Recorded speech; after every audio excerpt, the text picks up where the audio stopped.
കർത്താവിൻ്റെ പരിശുദ്ധ നാമം വാഴ്ത്തപ്പെടുമാറാകട്ടെ.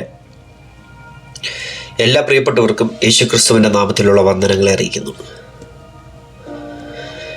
ഈ ദൈവജന സന്ദേശം നിങ്ങളെ ആശ്വസിപ്പിക്കട്ടെ, നിങ്ങളെ ധൈര്യപ്പെടുത്തട്ടെ, നിങ്ങളുടെ ആത്മീക ജീവിതത്തെ മുൻപോട്ട് പോകുവാൻ ഈ വചന സന്ദേശം കാരണമായി തീരട്ടെ എന്ന് പ്രാർത്ഥിക്കുന്നു.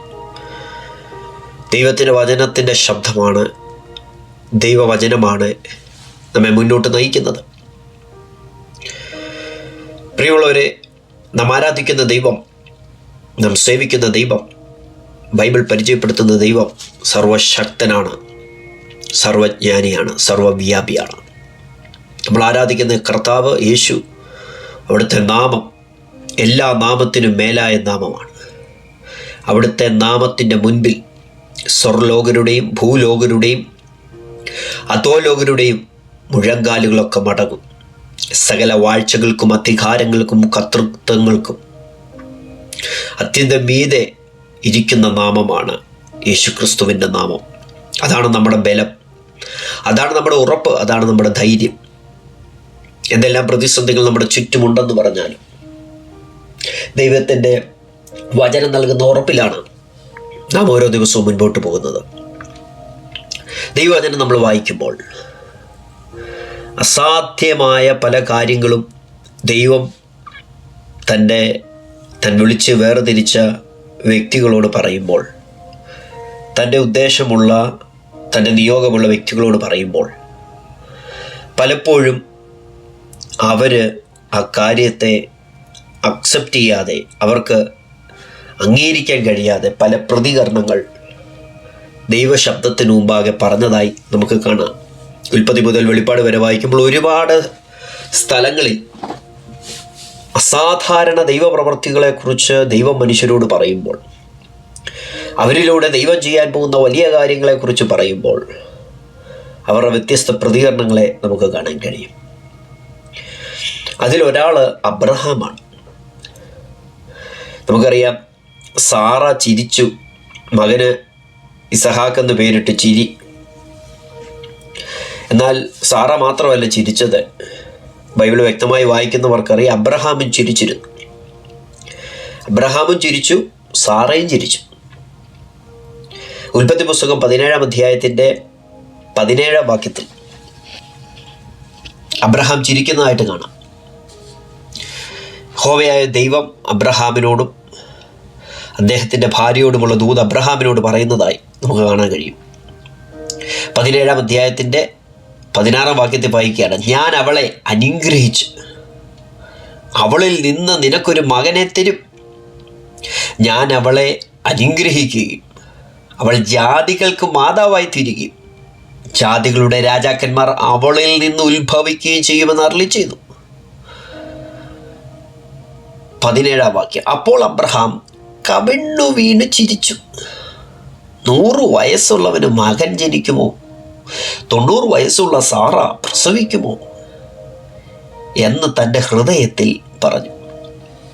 ഇശ്മായേൽ നിന്റെ മുമ്പാകെ ജീവിച്ചിരുന്ന മതിയെന്ന് അബ്രഹാം ദൈവത്തോട് പറഞ്ഞു.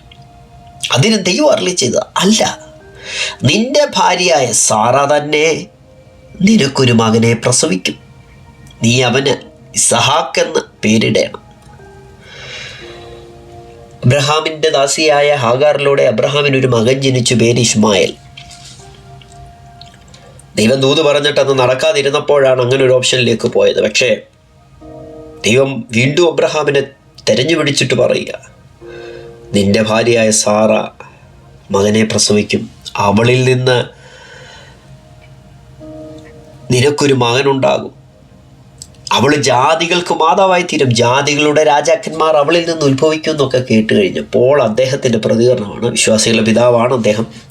പിന്നീട് അദ്ദേഹത്തിൻ്റെ വിശ്വാസം ഭയങ്കര വലുതായിരുന്നു, ഏറ്റവും മാതൃകാപരമായ രീതിയിലുള്ള വിശ്വാസമുള്ള വ്യക്തിയായിരുന്നു. പക്ഷേ ആദ്യം ഇത് കേട്ടപ്പോൾ മനുഷ്യനല്ലേ, അദ്ദേഹത്തിൻ്റെ പ്രതികരണം ഇങ്ങനെ കവിണ്ണു വേണ്ടി ചിരിച്ചു. എന്നിട്ട് ദൈവം പറഞ്ഞ കാര്യത്തെ താൻ ലിമിറ്റ് ചെയ്യുക.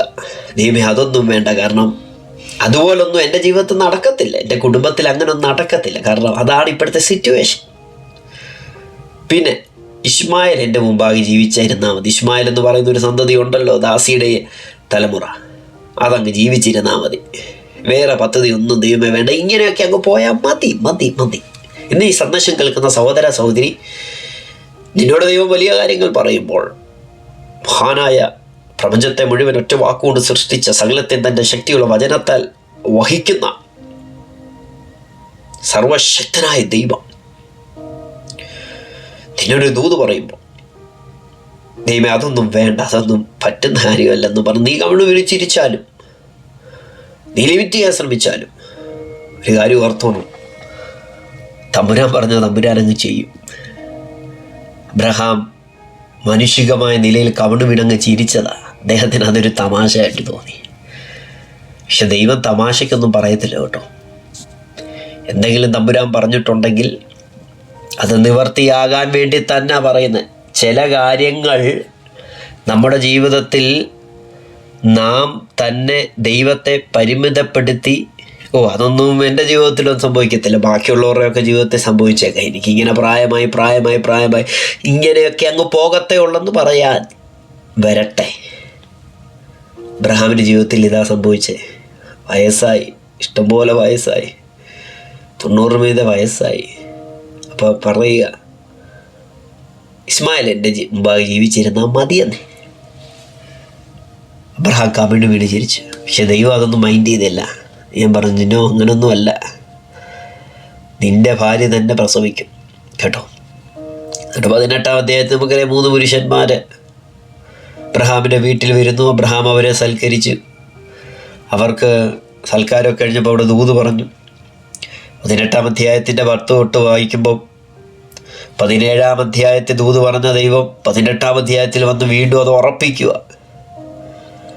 18-ാം അധ്യായത്തിൻ്റെ 10-ാം വാക്യത്തിൽ വായിക്കുക, 1 ആണ്ട് കഴിഞ്ഞിട്ട് ഞാൻ നിൻ്റെ അടുക്കൽ മടങ്ങി വരും, അപ്പോൾ നിൻ്റെ ഭാര്യ സാറയ്ക്ക് ഒരു മകൻ ഉണ്ടാകുമെന്ന് പറഞ്ഞു. സാറ കൂടാരത്തിൻ്റെ വാതിക്കൽ അവൻ്റെ പിൻവശത്ത് കേട്ടുകൊണ്ട് നിന്നു. എന്നാൽ അബ്രഹാമും സാറയും വയസ്സ് ചെന്നവരായിരുന്നു. സ്ത്രീകൾക്കുള്ള പതിവ് സാറയ്ക്ക് നിന്നു പോയിരുന്നു. ആകയാൽ സാറ ഉള്ളുകൊണ്ട് ചിരിച്ചു. ഹൃദയായിരിക്കുന്ന എനിക്ക് സുഖഭോഗമുണ്ടാകും, എൻ്റെ ഭർത്താവ് ഹൃദയനായിരിക്കുക എന്ന് പറഞ്ഞു. യഹോവ അബ്രഹാമിനോട്, ഹൃദയായ ഞാൻ പ്രസവിക്കുന്നത് വാസ്തവോ എന്ന് പറഞ്ഞു. സാറ ചിരിച്ചതെന്ന്, യഹോവയാൽ കഴിയാത്ത കാര്യമുണ്ടോ? 1 ആണ്ട് കഴിഞ്ഞിട്ട് സമയമാകുമ്പോൾ ഞാൻ നിൻ്റെ അടുക്കൽ മടങ്ങി വരും, സാറയ്ക്കൊരു മകൻ ഉണ്ടാകുമെന്ന് പറഞ്ഞു. സാറ ഭയപ്പെട്ട്, ഇല്ല, ഞാൻ ചിരിച്ചില്ല എന്ന് പറഞ്ഞു. അങ്ങനെയല്ല, നീ ചിരിച്ചു എന്നവൻ അരുളിച്ചു. ദൈവത്തിൻ്റെ ദൂത് കേൾക്കുമ്പോൾ ചിരിച്ചു തള്ളരുത്. നിന്റെ പരിതാപകരമായ സാഹചര്യം കണ്ടായിരിക്കാം നീ ചിരിച്ചത്. അതൊന്നും നടക്കത്തില്ലെന്ന്, അതൊന്നും അങ്ങനൊന്നും വരത്തില്ലെന്ന്, ദൈവത്തിന് തെറ്റുപറ്റിയ പറഞ്ഞ ആൾക്ക് മാറിപ്പോയതാണെന്ന് നീ പറഞ്ഞ് ചിരിക്കരുത്. ആ ചിരി പോലും ദൈവം കാണുന്നുണ്ട്. ഇവർ ചിരി ആവർത്തിക്കുക, ഭാര്യയും ഭർത്താവും. ചിരിച്ചില്ലെന്ന് പറഞ്ഞു. പക്ഷെ ദൈവം പറയാ, ചിരിച്ചില്ലെന്ന് സാറ പറഞ്ഞപ്പോൾ അങ്ങനല്ല, നീ ചിരിച്ചു എന്ന് അവൻ അരുളി ചെയ്തു.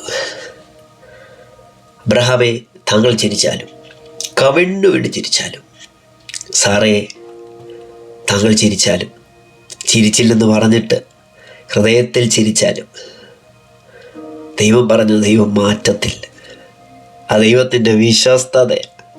പ്രിയമുള്ളവരെ, ഹൃദയത്തിൽ പലപ്പോഴും പറയുന്നില്ലേ നടക്കത്തില്ലെന്ന്, ഹൃദയത്തിൽ പലപ്പോഴും ചിരിക്കുന്നില്ലേ, ഇതൊന്നും ഇങ്ങനെ നടക്കത്തില്ല. അങ്ങനല്ല, ദൈവം പറഞ്ഞതാണ് നടക്കും. ഇടയ്ക്കിടയ്ക്ക് പറയണേ, എൻ്റെ ദൈവം വിശ്വസ്തന, വാഗ്ദത്തങ്ങളിൽ വിശ്വസ്തന, പറഞ്ഞേ, വാക്കു മാറാത്തവന, കാര്യങ്ങൾ മാറും, ദൈവം പറഞ്ഞ് നടക്കും. ഞാൻ ചിരിച്ചാലും ദൈവം അത് ചെയ്യും. റോമാലേഖനം 3-ാം അധ്യായത്തിന് 3-ാം വാക്യത്തിൽ, ചിലർ വിശ്വസിച്ചില്ല എങ്കിൽ അവരുടെ അവിശ്വാസത്താൽ ദൈവത്തിൻ്റെ വിശ്വസ്തതയ്ക്ക് നീക്കം വരുമോ? ഒരു നാളുമില്ല. എത്രയോ ക്ലിയറായിട്ടാണ് ദൈവത്തിൻ്റെ വചനം പറഞ്ഞത്. ചിലർ വിശ്വസിച്ചില്ല എങ്കിൽ അവരുടെ അവിശ്വാസത്താൽ ദൈവത്തിൻ്റെ വിശ്വസ്തതയ്ക്ക് നീക്കം വരുമോ? ഒരു നാളുമില്ല.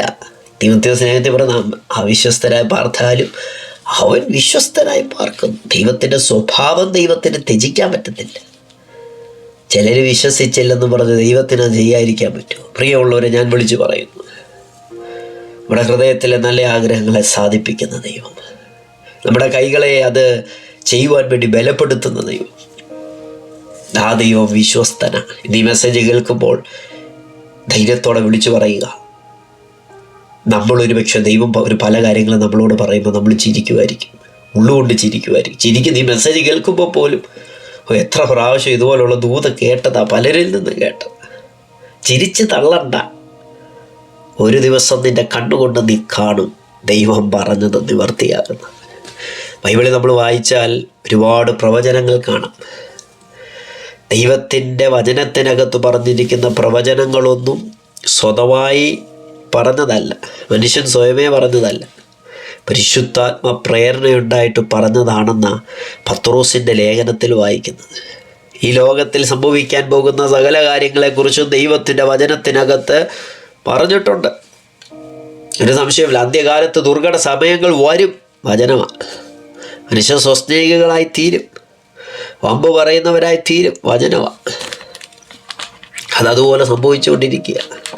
അത് ശാസ്ത്രം എത്ര വളർന്നാലും, എത്ര ആർട്ടിഫിഷ്യൽ ഇൻ്റലിജൻസ് ഇവിടെ ഉണ്ടായെന്ന് പറഞ്ഞാലും അതിന് മാറ്റം വരത്തില്ല. ദൈവത്തിൻ്റെ വചനത്തിന് മാറ്റം വരത്തില്ല. ചിലർ വിശ്വസിച്ചില്ലെന്നും പറഞ്ഞ് ദൈവത്തിൻ്റെ വിശ്വസ്തതയ്ക്ക് മാറ്റം വരത്തില്ല കേട്ടോ. നിൻ്റെ കൂടെയുള്ള ചിലർ വിശ്വസിച്ചില്ലെന്നും പറഞ്ഞ്, എന്തിനേറെ ഒരേ വായിലിരുന്ന് കൈയടിച്ച് ആരാധിക്കുന്ന വ്യക്തികൾ പോലും വിശ്വസിച്ചില്ലെന്ന് പറഞ്ഞ് ദൈവത്തിൻ്റെ വിശ്വസ്തതയ്ക്ക് മാറ്റം വരത്തില്ല. അത് ദൂത് കേട്ട വ്യക്തി കവിണ്ട് വീണ് ചിരിച്ചാലും മറഞ്ഞിരുന്ന് ഹൃദയത്തിൽ ചിരിച്ചാലും അറിഞ്ഞത് ദൈവമാണെങ്കിൽ നടപ്പിലാക്കും. ന്യായാധിപന്മാരുടെ പുസ്തകം നമ്മൾ വായിക്കുമ്പോൾ ഒരു മനുഷ്യനോട് പറയുക, ഞാൻ നിൻ്റെ കൂടെയുണ്ട്, നീ ഒരു പരാക്രമശാലിയാണ്, നീ മിദ്യാന്യനെ തോൽപ്പിക്കാൻ ഞാൻ നിന്നെ തിരഞ്ഞെടുത്തിരിക്കുകയാണ്, ഇസ്രായേലിനെ മിദ്യാന്യയുടെ കയ്യിൽ നിന്ന് രക്ഷിക്കും, ഞാനാ നിന്നെ അയക്കുന്നതെന്നൊക്കെ പറഞ്ഞു. അപ്പം ഗിദെയോൻ എന്ന് പറയുന്ന മനുഷ്യൻ ന്യായാധിപന്മാരുടെ പുസ്തകം 6-ാം അധ്യായത്തിൻ്റെ 15-ാം വാക്യം ദൈവത്തോട് പറയുക, അയ്യോ കർത്താവേ, ഞാൻ ഇസ്രായേലിനെ എങ്ങനെ രക്ഷിക്കും? മനുഷ്യയിൽ എൻ്റെ കുലം എളിയതും എൻ്റെ കുടുംബത്തിൽ വെച്ച് ഞാൻ ചെറിയവനുമല്ലോ എന്ന് പറഞ്ഞു. യഹോവ അവനോട്, ഞാൻ നിന്നോട് കൂടെ ഇരിക്കുന്നു, നീ മിദ്യാന്യനെ ഒരു ഒറ്റ മനുഷ്യനെ പോലെ തോൽപ്പിക്കുമെന്ന് പറഞ്ഞു. Praise the Lord. പെട്ടെന്ന് ഒരു നിയോഗം ദൈവം ഏൽപ്പിച്ചപ്പോൾ ഗിദെയോൻ സംശയിച്ചു, പേടിച്ചു. അവൻ്റെ കുലത്തെക്കുറിച്ച്, അവൻ്റെ ബാക്ക്ഗ്രൗണ്ടിനെ കുറിച്ച് പറയുക. പ്രിയമുള്ളവരെ, ദൈവത്തിന് ഒരുത്തനെ ഉപയോഗിക്കണമെങ്കിൽ അവൻ്റെ ബാക്ക്ഗ്രൗണ്ടോ അവളുടെ ബാക്ക്ഗ്രൗണ്ടോ ആ വ്യക്തിയുടെ വിദ്യാഭ്യാസ യോഗ്യതയോ ആ വ്യക്തിയുടെ സൗന്ദര്യമോ ആ വ്യക്തി ഇന്നലെ വരെ എവിടെയായിരുന്നെന്നോ ഇന്നലെ വരെ എന്ത് ജോലി ചെയ്തെന്നോ ഒന്നും ദൈവത്തിന് വിഷയമല്ല. ദൈവത്തിൻ്റെ തെരഞ്ഞെടുപ്പ് വീണ് കഴിഞ്ഞാൽ, ദൈവത്തിൻ്റെ നിയോഗം വീണ് കഴിഞ്ഞാൽ തമ്പുരാൻ ആ വ്യക്തിയുടെ കൂടെ നിന്നത് ചെയ്തെടുക്കും. എന്നെ കേൾക്കുന്ന പ്രിയരെ, തമ്പുരാൻ നിൻ്റെ കൂടെ നിന്ന് ചിലത് നിനക്ക് വേണ്ടി ചെയ്തെടുക്കാൻ പോകുന്ന വർഷമാണ് ഈ വർഷം. നിൻ്റെ കൂടെ നിന്ന് ദൈവത്തിന് ചില ഉത്തരവാദിത്വമുണ്ട്. സങ്കീർത്തനക്കാരൻ പറഞ്ഞ പോലെ അടിയൻ്റെ നന്മയ്ക്ക് ഉത്തരവാദിയായിരിക്കണേ. ദൈവത്തിൻ്റെ തീഷ്ണത അത് നിവർത്തിക്കും. കൂടെ നിന്ന്, ഗിദെയോൻ്റെ കൂടെ നിന്ന് ആ പരാക്രമ പ്രവൃത്തികൾ, ന്യായപാലനം ഗിദെയോനിലൂടെ ദൈവം ചെയ്തെടുത്തു. ദൈവത്തിന് ഉത്തരവാദിത്വമുണ്ട്. കൂടെ നിന്നത് പ്രവർത്തിക്കും കേട്ടോ, വിശ്വസിച്ചോണം. ആരും നിൻ്റെ കൂടെ നിൽക്കത്തില്ല. ഇന്ന് കൂടെ വരാൻ സഹായിക്കാം, മോനെ സഹായിക്കാം, മോളെ സഹായിക്കാം, അമ്മാമ്മയെ കൂടെയുണ്ട് എന്നൊക്കെ പറയുന്നവർ കാണും. അവരൊന്നും ഒന്നും കാണത്തില്ല, മാറിപ്പോവും. മനുഷ്യരല്ലേ, അവരുടെ കുറ്റമാണോ? മനുഷ്യരല്ലേ, എല്ലാവരും അങ്ങനെ. പക്ഷെ കൂടെ ഒന്ന്, ഞാൻ നിൻ്റെ കൂടെ ഇരിക്കുക, നീ ധൈര്യമായിട്ടിരിക്കും, ഞാനല്ലേ ഇവിടുന്നതെന്ന് പറഞ്ഞാൽ ലോകത്തിൻ്റെ അവസാനത്തോളം എല്ലാ നാളും ഞാൻ നിൻ്റെ കൂടെ ഇരിക്കുമെന്ന് പറഞ്ഞ ഒരാളേ ഉള്ളൂ. അത് യേശു ക്രിസ്തുവാണ്. നമ്മുടെ ബലഹീനതകളിൽ സഹതാപം കാണിപ്പാൻ കഴിയുന്നൊരുവൻ, പാപം കൂടാതെ നമുക്ക് തുല്യമായി സകലതും പരീക്ഷിച്ചൊരുവൻ, അനുഭവിച്ചൊരുവൻ, സഹതാപം കാണിക്കാൻ കഴിവുള്ളവനാണ് പറഞ്ഞു. ഞാൻ നിൻ്റെ കൂടെ, നീ ധൈര്യമായിട്ട് പോകും. നിൻ്റെ കുലത്തെക്കുറിച്ച്, നിൻ്റെ ബാക്ക്ഗ്രൗണ്ടിനെ കുറിച്ച്, നിൻ്റെ കഴിവില്ലായ്മയെക്കുറിച്ചാണോ നീ പറയുന്നത്? ഞാനല്ലേ അയക്കുന്നത്, ധൈര്യമായിട്ട് പോകും. അവിടെ അദ്ദേഹം തൻ്റെ കുലത്തെക്കുറിച്ചും തൻ്റെ ബാക്ക്ഗ്രൗണ്ടിനെ കുറിച്ചാണ് പറഞ്ഞു. അബ്രഹാം ചിരിച്ചെങ്കിൽ അദ്ദേഹം ഗിദെയോൻ തൻ്റെ ബാക്ക്ഗ്രൗണ്ടിനെ കുറിച്ച് പറഞ്ഞു. അതായിരുന്നു പ്രതികരണം. പുതിയ നിയമത്തിലേക്ക് ഒരു വ്യക്തിയെ കൂടെ പരിചയപ്പെടുത്തി പ്രാർത്ഥിക്കാൻ പോവുക. ലൂക്കോസ് സുവിശേഷം 1-ാം അധ്യായത്തിൽ 18 തൊട്ട് 20 വരെയുള്ള വാക്യത്തിൽ സക്കരിയ പുരോഹിതനോട് ദൈവം തമ്പുരാൻ പറയുക. അവർ ദൈവത്തിൻ്റെ സന്നിധിയിൽ നീതിയുള്ളവരായിരുന്നു. സക്കരിയ എലിസബത്ത് കർത്താവിൻ്റെ സകല കൽപ്പനകളിലും ന്യായങ്ങളും കുറ്റമില്ലാത്തവരായിരുന്നു. പക്ഷേ തലമുറകളില്ല. അനേകരുടെ വിഷയങ്ങൾക്ക് വേണ്ടി പ്രാർത്ഥിക്കുന്ന വ്യക്തിയാണ്. അവരുടെ വിഷയത്തിന് മറുപടിയില്ല. കോറിൻ്റെ ക്രമപ്രകാരം ദൈവസേനയെ പുരോഹിത ശുശ്രൂഷ ചെയ്യാൻ വരുമ്പോൾ താൻ ധൂപം കാട്ടുമ്പോൾ ദൈവത്തിൻ്റെ ദൂതൻ പ്രത്യക്ഷനായി. എന്നിട്ട് പറഞ്ഞു, ഇതിൻ്റെ പ്രാർത്ഥനയ്ക്ക് ഉത്തരമായി എന്നൊക്കെ പറഞ്ഞു. എന്നിട്ട് അവന് ജനിക്കാൻ പോകുന്ന സന്തതിയെക്കുറിച്ചുള്ള പ്രവചനം സക്കരിയ പുരോഹിതനോട് ദൈവത്തിൻ്റെ ദൂതൻ പറയുക. പക്ഷേ ഈ വാർത്തയ്ക്ക് ചെന്ന ഈ മനുഷ്യനോട് ആലയത്തിൽ ധൂപം കാട്ടിക്കൊണ്ടിരിക്കുവാണ്, ആരാധന നടത്തിക്കൊണ്ടിരിക്കുക. സാന്നിധ്യത്തിനകത്ത് നിൽക്കുമ്പോൾ പറയുമ്പോൾ പോലും മനുഷ്യന് അത് അംഗീകരിക്കാൻ പറ്റിയില്ല. കാരണം അദ്ദേഹത്തിൻ്റെ സാഹചര്യം അതായിരുന്നു. അദ്ദേഹത്തിൻ്റെ പ്രതികരണം കേട്ടോണം. സക്കരിയ ദൂതനോട്, ഞാൻ എന്തൊന്നിനാൽ അറിയും? ഞാൻ വൃദ്ധനും എൻ്റെ ഭാര്യ വയസ്സ് ചെന്നുള്ളൂവല്ലോ എന്ന് പറഞ്ഞു. ദൂതൻ അവനോട്, ഞാൻ ദൈവസന്നിധിയിൽ നിൽക്കുന്ന ഗബ്രിയേലാകുന്നു. നിന്നോട് സംസാരിപ്പാൻ ഈ സദ്വർത്തമാനം നിന്നോട് അറിയിപ്പാനും എന്നെ അയച്ചിരിക്കുക. അദ്ദേഹത്തിൻ്റെ പ്രതികരണം വളരെ സംശയമായിരുന്നു. ദൂതൻ പറഞ്ഞതാണെന്ന് പറഞ്ഞാലും ആദ്യമായിട്ട് ദൂതനെ കാണുന്നത് പോലും. പക്ഷേ എടുത്ത വായിൽ ദൂതനോട് പറയാം, ഞാൻ എങ്ങനെ അറിയും? ഇതെന്ന് എങ്ങനെ അറിയും? എങ്ങനെ അറിയുമെന്ന് ചോദിച്ചാൽ പറയാം, തക്ക സമയത്ത് നിവർത്തി വരുവാനുള്ള എൻ്റെ ഈ വാക്ക് വിശ്വസിക്കായികൊണ്ട് അത് സംഭവിക്കും വരെ നീ സംസാരിപ്പാൻ കഴിയാതെ മൗനമായിരിക്കും. സ്തോത്രം. കണ്ടോ? പിന്നീട് അദ്ദേഹം ആ തലമുറ യോഹന്നാൻ ജനിച്ചപ്പോഴാണ് ആ പേര് പറയാൻ നേരത്താണ് സംസാരിച്ചത്. അത് സംഭവിക്കുന്നത് വരെ നീ മിണ്ടത്തില്ല. പ്രിയമുള്ളവരെ, ദൈവസാന്നിധ്യത്തിനകത്തുനിന്നൊരു വാക്ക് പറഞ്ഞാൽ ഉണ്ടല്ലോ, ദൈവം അയച്ചിട്ട് ഒരാൾ വന്ന് നിന്നോടൊരു ദൂത് പറഞ്ഞാൽ ഉണ്ടല്ലോ, ഈ സമയം എന്നെ കേൾക്കുന്ന പ്രിയരെ വളരെ താല്പര്യത്തോടെ വളരെ തീഷ്ണതയോടുകൂടെ ഒരു കാര്യം ഞാൻ പറയാം. ഏതെങ്കിലും ഒരു പ്രാർത്ഥനാ യോഗത്തിൽ നിങ്ങൾ കടന്നുപോയി അവിടെ വെളിപ്പെട്ട് നിൽക്കുന്ന ദൈവ സാന്നിധ്യത്തിനകത്ത് ഒരു ദൈവത്തിൻ്റെ ശബ്ദം ഒരു വ്യക്തി നിങ്ങളോട് പറഞ്ഞിട്ടുണ്ടെങ്കിൽ അത് സംഭവിക്കുക തന്നെ ചെയ്യും. നിങ്ങൾ പ്രാർത്ഥിക്കുന്ന സമയത്ത് നിങ്ങളുടെ അന്തരാത്മാവിൽ വളരെ വ്യക്തമായി ദൈവത്തിൻ്റെ ആത്മാവ് വചനം വായിക്കുമ്പോഴും പ്രാർത്ഥിക്കുമ്പോഴും ഇടപെടുന്ന കാര്യങ്ങൾ സംഭവിക്കും. അതിന് അടയാളമൊന്നും ചോദിക്കണ്ട, നടന്നിരിക്കും. അടയാളം ചോദിച്ചാൽ ദൈവം അടയാളം തരും. ഇവിടെ സക്കരിയ അടയാളം ചോദിച്ചില്ലേലോ അവിടെ സംഭവിച്ചേനെ. പക്ഷെ അടയാളം ചോദിച്ചപ്പോൾ നടന്ന കാര്യം തക്ക സമയത്ത് നിവർത്തിയാകാനുള്ള എൻ്റെ ഈ വാക്ക് വിശ്വസിക്കായതുകൊണ്ട് അത് സംഭവിക്കും വരെ നീ സംസാരിക്കാൻ കഴിയാതെ മൗനമായിരിക്കും. വിശ്വാസത്തിൻ്റെ വാക്ക് പറഞ്ഞുകൊണ്ട് ദൈവത്തെ സംശയിച്ചുകൊണ്ട് അടയാളം ചോദിച്ച വ്യക്തിയോട് പറയുക, അത് നടക്കുന്നത് വരെ നീ മൗനമായിരിക്കും, മിണ്ടത്തില്ല. അതായത് അദ്ദേഹത്തിൻ്റെ പ്രതികരണം. ഈ മെസ്സേജ് കേൾക്കുന്ന വ്യക്തികളെ, നിങ്ങളുടെ പ്രതികരണം എന്തായാലും ദൈവത്തിനത് വിഷയമല്ല. തമ്പുരാൻ നിവർത്തിക്കുക തന്നെ ചെയ്യും. ദൈവത്തിൻ്റെ വചനം നിവർത്തിയാകുന്ന വചനമാണ്. വിശ്വസിക്കുക, ഏറ്റെടുക്കുക, ചിരിക്കണ്ട, സംശയിക്കേണ്ട, അടയാളം ചോദിക്കണ്ട. കുടുംബത്തിൻ്റെ കുറവുകളെക്കുറിച്ച്, ബാക്ക്ഗ്രൗണ്ടിൻ്റെ കുറവുകളെക്കുറിച്ച്, നിൻ്റെ കഴിവില്ലായ്മയെക്കുറിച്ച്, നിൻ്റെ എക്സ്പീരിയൻസിനെ കുറിച്ചൊന്നും നീ പറയണ്ട. നിൻ്റെ മേലെ ഒരു നിയമം കിടപ്പുണ്ടെന്നേ, ഒരു പ്രോമിസ് കിടപ്പുണ്ടെന്നേ, ആ ദൈവം നിവർത്തിക്കുമെന്നേ. നമുക്ക് പ്രാർത്ഥിക്കാം. പരിശുദ്ധ പിതാവേ, അനുഗ്രഹിക്കപ്പെട്ട നല്ല സമയത്തിലായി സ്തോത്രം. കർത്താവ് ദൂത് പറയുമ്പോൾ വ്യത്യസ്ത പ്രതികരണങ്ങൾ മനുഷ്യരിൽ നിന്നുണ്ടാകുന്നുണ്ട്. പക്ഷേ ആരൊക്കെ എങ്ങനെയൊക്കെ പ്രതികരിച്ചാലും പ്രതികരണങ്ങൾക്ക് അതീതമായതാണല്ലോ അവിടുത്തെ പ്രവൃത്തി. ആ നല്ല ദൈവപ്രവർത്തിക്കാൻ ഞങ്ങൾ അങ്ങേക്ക് നന്ദി പറയുക. ഈ സന്ദേശം കേട്ട സകല വ്യക്തികൾ ഈ സമയത്ത് ഓർത്ത് പ്രാർത്ഥിക്കുക. ധൈര്യപ്പെടുത്തണേ, ബലപ്പെടുത്തണേ. ആരും ക്ഷീണിച്ചു പോകാൻ അങ്ങ് സമ്മതിക്കരുതേ.